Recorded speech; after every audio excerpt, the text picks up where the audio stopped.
Timeout muna tayo mga kapuso para balikan ang mga maaksyong kaganapan sa ikalawang linggo ng NCAA Season 99 Women's Volleyball. This is our Week in Review.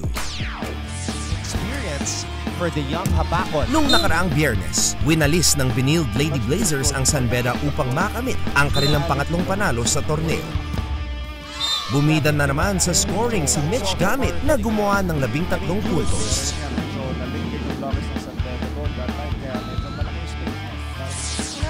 Sa sumunod na laro, nagtagumpay ang LPU laban sa San Sebastian pagkatapos ng 4 na sets. Pinangunahan ni Joan Duguna ang atake ng Lady Pirates sa kanyang 20 points.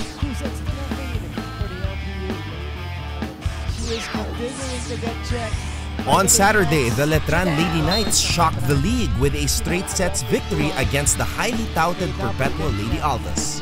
Gia Makilang had another impressive outing with 19 markers. Into her own hands. How important every match is. In the match that followed, Arellano sent Mapua crashing back down to earth in dominant fashion. Backline players unable to pick it up. Soan is right there to track it down. Estoque puts it down. Sunday's matches saw Benilde pick up another win, this time against the JRU Lady Bombers. Definitely attacking the heart of this defense inside the front line. Afterwards, the first 5-set match of the season occurred as the San Beda Lady Red Spikers outlasted the San Sebastian Lady Stags. Rookie sensation Angel Habakon exploded for 25 points to earn the sweet victory.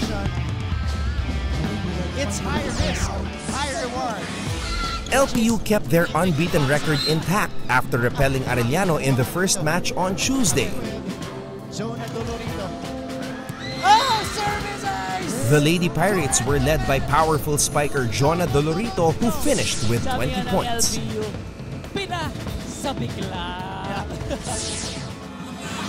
Letran also remained unbeaten by overcoming a tough EAC squad in a match that went 4 sets.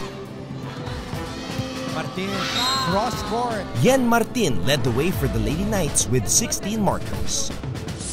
That was a 5-0 start para sa Letran. Nung Miyerkules naman, pinahirapan ng San Sebastian ang Benilde. Umabot ng 4 na sets ang laro pero hindi pa rin nagbago ang resulta. Panalo na naman ang Benilde. She's up for the challenge and she's gonna make sure she's to that point. Pagkatapos noon, tinalo ng Perpetual ang Mapua 3-1 sa panguna ng reigning MVP na si Mary Rose Dapol na nagpakawala ng 20 points.